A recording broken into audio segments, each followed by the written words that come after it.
কারো ক্ষতি করার আগে ১০০ বার এই হাদিসটার কথা মনে করবেন।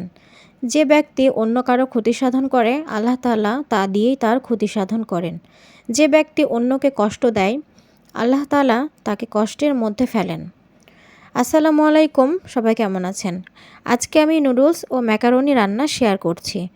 নুডলস কম বেশি আমরা সকলেই পছন্দ করি, তবে আমার মেয়ে এটা খুব একটা পছন্দ করে না। আমি আর আমার হাসব্যান্ড পছন্দ করি। তো নাস্তা হিসেবে এটা তৈরি করে নিলাম। নুডলসের সাথে ভাবলাম একটু ম্যাকারনি মিক্সড করে রান্না করি। আমি মাঝে মধ্যেই এভাবে রান্না করি, খেতে কিন্তু ভালোই লাগে। আপনারাও এভাবে তৈরি করতে পারেন। শুধু নুডলস খেতে খেতে বিরক্ত লাগে অনেক সময়। তো রান্নায় একটু ভিন্নতা আনলে খাবারের প্রতি অরুচি ভাবটা আসে না।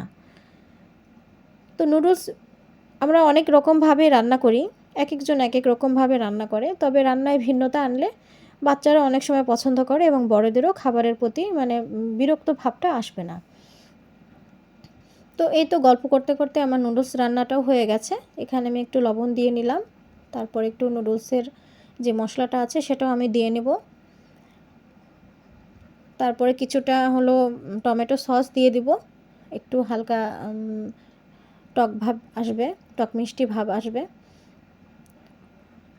আর ম্যাকারনি রান্নাতে সাধারণত সস না দিলে ভালো লাগে না।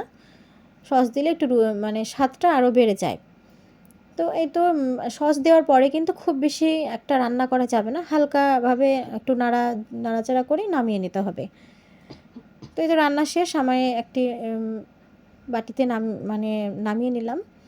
তো এখন সার্ভ করে নিব। সার্ভ করে নিয়ে এই তো আমি প্লেটে খুলে নিয়েছি। তো এখন টেস্ট করে দেখব কেমন হয়েছে। অনেক মজা হয়েছে। ধন্যবাদ।